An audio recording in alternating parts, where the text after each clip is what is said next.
కావలి మండలంలోని మహాత్మాగాంధీ జాతీయ గ్రామీణ ఉపాధి హామీ పథకం అమలులో 67,000 రూపాయల మేర అక్రమాలు జరిగినట్లు డ్వామా అడిషనల్ పీడీ స్వరూప్ వెల్లడించారు.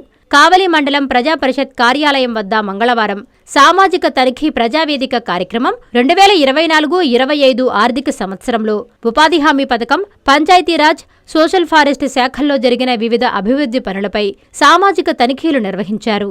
మండలంలో 17 పంచాయతీల్లో 12,20,00,000 రూపాయల నిధులతో పనులు జరగగా తనిఖీలు చేపట్టారు. DWAMA additional PD Swaroop, district vigilance officer Vijayalakshmi ఆధ్వర్యంలో నిర్వహించిన ప్రజావేదికలో పంచాయతీల వారీగా గుర్తించిన అక్రమాలను తనిఖీల బృందం వెల్లడించారు. మొత్తం మీద జరిగిన అక్రమాల నిధులను రికవరీకి ఆదేశించారు. గౌరవరంలో జరిగిన ఓ అభివృద్ధి పని విషయంలో తనిఖీల బృందం ఇచ్చిన వివరాల్లో స్పష్టత లేకపోవడంతో మళ్లీ అక్కడ తనిఖీలు నిర్వహించాలని ఆదేశించారు.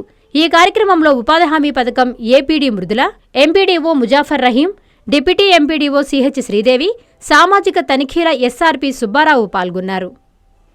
పనికి సంబంధించి సార్ ఇక్కడ దాదాపు 1839 క్యూబిక్ మీటర్లు పనిచేసి 3,05,407 రూపాయలు ఖర్చు చేశారు సార్. అయితే ఈ పని ప్రస్తుతం పని ప్రదేశంలో పూర్తి స్థాయిలో డిస్టర్బ్ చేసి ఉన్నాయి సార్. శాండ్ సెల్ సార్ మొత్తం ఇది పని జరిగినట్టు ఫోటోలు అయితే చూపించడం జరిగింది సార్. మూడో అంశం కేటగిరీ వారీగా పనులు వాటి ఖర్చులు వివరాలు సార్. నాలుగో అంశం కొలతలు తీసిన కొలతలు తీయని పనుల వివరాలు. ఐదో అంశం పనులు చేసినటువంటి జాబ్ కార్డ్స్ వివరాలు సార్. ఆరో అంశం క్యాస్ట్ వారీగా పనులు చేసినవి 100 days అనేవి ఇక్కడ ఒక్క జాబ్ కార్డు కూడా పనులు చేయలేదు. ఈరోజు కావలి సోషల్ యాక్ట్ సంబంధించి రావడం జరిగింది. టోటల్ మండలంలో మనకు 17 గ్రామ పంచాయత్స్ ఉన్నాయి. టోటల్ ఎక్స్పెండిచర్ అనేది మనకు 24-25 సంబంధించి సోషల్ యాక్ట్ అనేది మన సోషల్ యాక్ట్ టీం అనేది వచ్చి అన్ని గ్రామ పంచాయతీలకు వెళ్ళేసి సోషల్ యాక్ట్ చేయడం జరిగింది. సో టోటల్ ఎక్స్పెండిచర్ చూసుకుంటే ఈజీఎస్ కింద కానీ, పీఆర్ కింద కానీ, సోషల్ ఫారెస్ట్ కింద కానీ 12,20,00,000 రూపాయలు ఎక్స్పెండిచర్ అంటూ జరిగింది. ఈజీఎస్ కింద 942 వర్క్స్ గాను 7.39 crores. పంచాయతీరాజ్ ఇంజనీరింగ్ డిపార్ట్మెంట్ సంబంధించి 128 వర్క్స్కి 4.6 crores జరిగింది. సోషల్ ఫారెస్ట్ సంబంధించి 1,083 వర్క్స్ జరిగాయి. దానికి 20,00,000 రూపాయలు ఖర్చు పెట్టడం జరిగింది.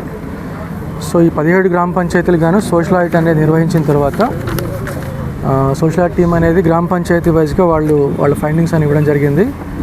సో బోత్ పార్టీ స్టాఫ్ నుంచి కూడాను తర్వాత వాళ్ళు ఇచ్చినటువంటి ఇష్యూ అయితే రైజ్ చేసినారో అని దాన్ని విచారణ చేసి గ్రామ పంచాయతీ వైజ్గా తీసుకుంటే ఎక్కడైతే జెన్యున్గా ప్రాబ్లమ్స్ అంటూ ఉన్నాయి, తప్పులు జరిగాయి అని చెప్పి ఉన్న చోట రికవరీ ఇంపోజ్ చేశాం.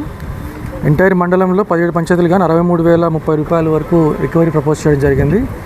ఒక స్పెసిఫిక్ వర్క్ సంబంధించి మనము దీన్ని క్యూసీ వెరిఫికేషన్ కూడా ఇస్తున్నాము. ఇది ఏ పంచాయతీ, గౌరవరం పంచాయతీ సంబంధించి ఒక వర్క్ ఉంది. దీనికి సంబంధించి ఫొటోస్ ప్రొడ్యూస్ చేశారు కానీ సోషల్ యాక్టివ్ టీం వాళ్ళు ఇచ్చినటువంటి విషయంలో కూడా కొద్ది క్లారిటీ మిస్ అయింది. దీనికి సంబంధించి మనం క్యూసీ వెరిఫికేషన్ కూడా ఇస్తున్నాము. ఆ క్యూసీ వెరిఫికేషన్ అయిన తర్వాత దాన్ని బట్టి నిర్ణయం తీసుకోవడం జరుగుతుంది.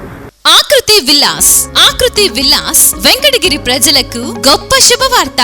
మన వెంకటగిరి పట్టణంలో మొట్టమొదటిసారిగా ధన్యభూమి డెవలపర్స్ వారిచే సహజ సిద్ధమైన ప్రకృతి ఒడిలో 5.5 ఎకరాల విస్తీర్ణంలో అన్ని ఆధునిక వసతులతో మీకు నచ్చిన విధంగా పూర్తి వాస్తుతో విశాలమైన గదులతో 87 లగ్జరీ డూప్లెక్స్ 3 bedrooms విల్లాస్ నిర్మించబడుచున్నాయి. మా ప్రత్యేకతలు విశాలమైన బ్లాక్ టాప్ రోడ్లు, చుట్టూ సోలార్ ఫెన్సింగ్ తో కూడిన కాంపౌండ్ వాల్, కట్టుదిట్టమైన భద్రతా వ్యవస్థ, children's play area, swimming pool, badminton court, basketball court, cricket net practice, విశాలమైన పార్కులు, ఫౌంటైన్లు, వినాయక టెంపుల్ మరియు multipurpose function hall, gym, indoor games కలిగిన క్లబ్ హౌస్. సంప్రదించండి. మా address Akruthi Vilas, opposite to Nagaravanam park, Bharat petrol bunk ప్రక్కన, వెంకటగిరి తిరుపతి హైవే రోడ్.